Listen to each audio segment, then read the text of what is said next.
اونٹ کی قربانی میں 10 آدمیوں کو شریک کیا، یعنی ایک اونٹ میں 10 آدمی شریک ہو سکتے ہیں۔ بسم اللہ الرحمن الرحیم والصلاة والسلام علی رسولہ الکریم۔ السلام علیکم۔ اونٹ میں بھی 7 حصے ہوتے ہیں، لیکن چند سالوں سے کچھ لوگوں کی جانب سے یہ کہا جاتا ہے کہ اونٹ میں 10 حصے ہیں، اور وہ دلیل کے طور پر ایک حدیث مبارکہ پیش کرتے ہیں۔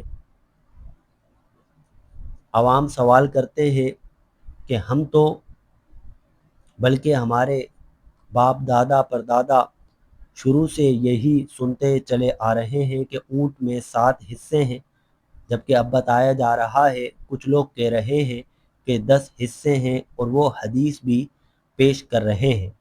تو ان کے اس کہنے کا جواب کیا ہے، اور وہ جو حدیث پیش کر رہے ہیں اس کا جواب کیا ہے؟ اس ویڈیو میں ہم اسی پر گفتگو کریں گے۔ وہ دلیل کے طور پر ترمذی شریف کی ایک حدیث مبارکہ پیش کرتے ہیں، جو کہ باب ما جاء فی الاشتراک فی الاضحیہ میں موجود ہے۔ حدیث نمبر ہے 1501، یعنی 1501۔ حضرت ابن عباس رضی اللہ عنہ سے روایت ہے، کنا مع النبی صلی اللہ تعالی علیہ وآلہ وسلم فی سفر فحضر الاضحیٰ فاشترکنا فی البقرۃ 7 وفی البعیر 10۔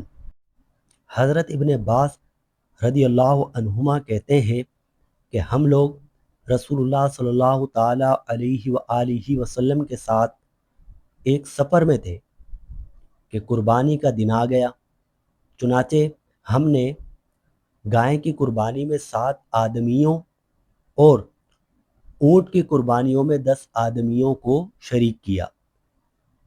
وہ یہ دلیل پیش کرتے ہیں کہ دیکھو، اونٹ کی قربانی میں 10 آدمیوں کو شریک کیا، یعنی ایک اونٹ میں 10 آدمی شریک ہو سکتے ہیں، 10 حصے ہو سکتے ہیں۔ ہماری دلیل کیا ہے؟ پہلے ہم وہ دلیل پیش کر دیتے ہیں۔ ترمذی شریف کی اسی باب کی اگلی حدیث ہے، یعنی باب یہی ہے، باب ما جاء فی الاشتراک فی الاضحیہ۔ وہ حدیث تھی حدیث نمبر 1501، اور یہ حدیث ہے حدیث نمبر 1502۔ حضرت جابر رضی اللہ عنہ سے روایت ہے، انہوں نے کہا، نحرنا مع رسول اللہ صلی اللہ علیہ وسلم بالحدیبیہ البدنۃ عن 7 والبقرۃ عن 7۔ قال ابو عیسیٰ ھذا حدیث حسن صحیح۔ جابر رضی اللہ عنہ کہتے ہیں کہ ہم لوگوں نے رسول اللہ صلی اللہ تعالیٰ علیہ وآلہ وسلم کے ساتھ حدیبیہ کے موقع پر اونٹ اور گائے کو 7 آدمیوں کی طرف سے ذبح کیا۔ اس حدیث سے پتہ چل رہا ہے کہ اونٹ میں بھی 7 حصے ہوتے ہیں، اور جو ہم نے پہلے حدیث پیش کی تھی اس سے لگ رہا ہے کہ اونٹ میں 10 حصے ہو سکتے ہیں، اس حدیث سے لگ رہا ہے 7 ہو سکتے ہیں۔ تو مسئلے کا حل کیا ہے؟ امام ترمذی رحمۃ اللہ تعالی علیہ نے آگے فرمایا والعمل علی ھذا عند اہل العلم من اصحاب النبی صلی اللہ علیہ وسلم۔